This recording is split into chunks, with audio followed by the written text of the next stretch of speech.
Elzar's shoulders heaved, seawater spluttering from his lungs. He was back on Ashla's shore, salt drying on his skin, baked by the burning sun.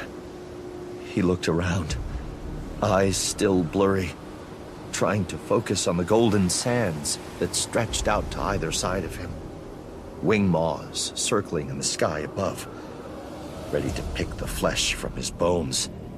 But he wasn't dead yet. None of them were. He pushed himself up and stumbled back toward his vector, gathering his robes as he went. He needed to get off Ashla. Needed to leave the core. The Force had spoken. It had already answered his question, if only he had listened. One name. A planet where he would finally be able to put things right. Valo.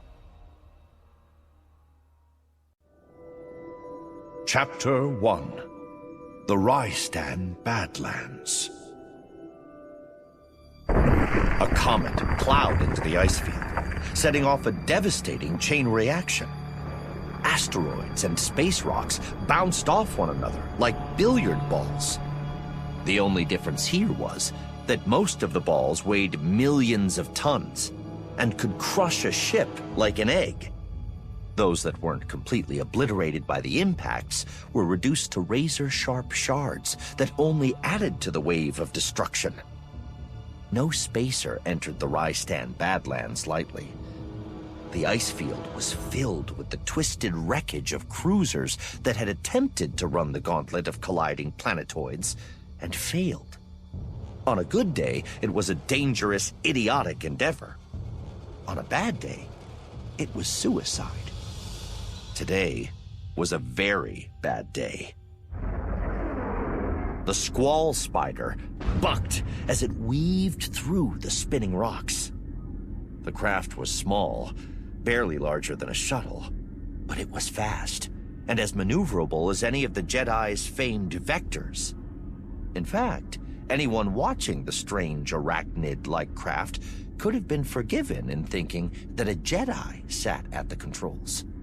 Who else could have negotiated the ever-shifting starscape, weaving left and then right to avoid being pulverized by giant balls of ice?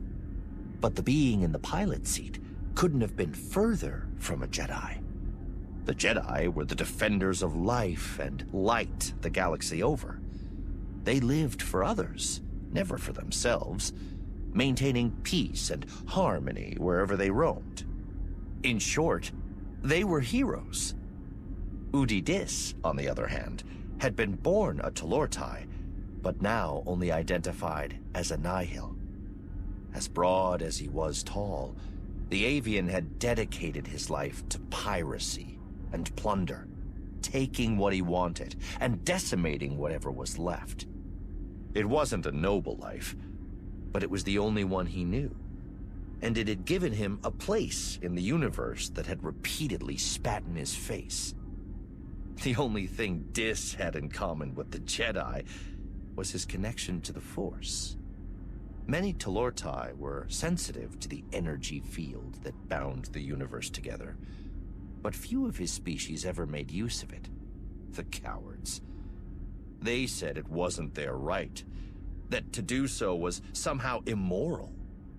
Dis had never understood why. If you were lucky enough to have abilities, shouldn't you use them? Hone them to gain an advantage over those who didn't?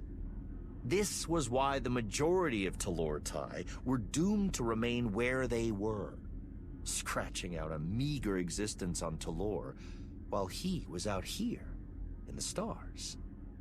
Sure, he had been let down many times, sometimes by others, most often by himself, but the Force had never betrayed him, not once. Life would have been better if he hadn't gotten himself addicted to Reed-Ugg, but for now, he was sober, and had never felt so alive.